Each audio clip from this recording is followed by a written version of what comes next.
I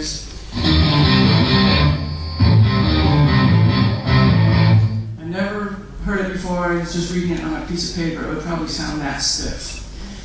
So if I start adding a little bending and vibrato,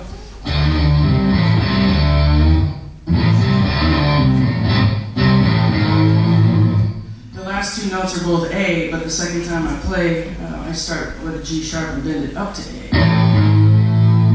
Just little subtle things that you can put in your music will really make it come alive. And then I'll add more strength in the right hand to get some harmonics coming out.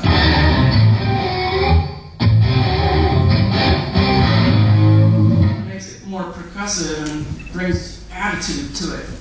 And the same thing with the second melody. If I just read it on a piece of paper, it might sound like this.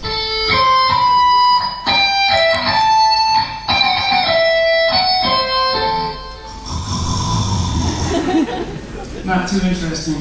Now if I add the trem bar,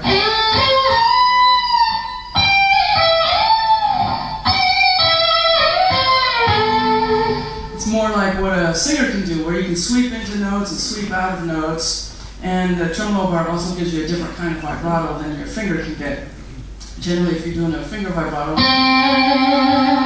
you're playing the note, it's going sharp, back to pitch, sharp, back to pitch. If you have a floating tremolo bar, it's more of a rounded sound where you can go sharp and flat. And then if you want to get a harmonica kind of vibrato, when a harmonica player plays vibrato, he sucks air and makes the notes go flat. So you can take the bar and just lightly press it down flat a little bit.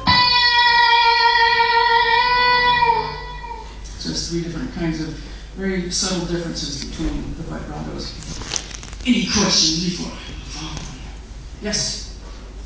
When you create your music, do you adapt your music to your videos or your videos to your music? The videos. I start with the music and then I cut the videos to the beat.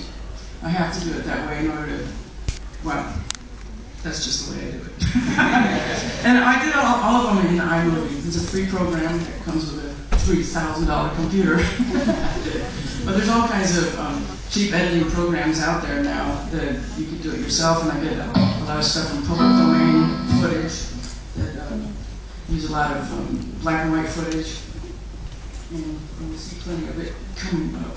Was one more closer to the front? Yeah. Your guitar is very cool. Do you know who signed it? I do know who signed it. I was actually there.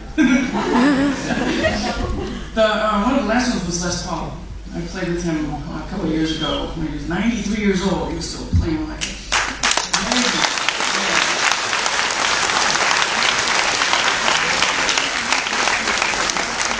And the last gig I did with Jeff Beck, Jimmy Page came, I got him to sign it, John McLaughlin, Steve Crawford, James Burton, who was Elvis's guitar player, and Willie John Roth. We just did a festival in New Zealand together.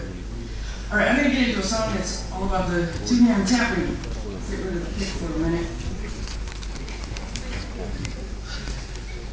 This one is called Cruising the Nile. You get some imagery from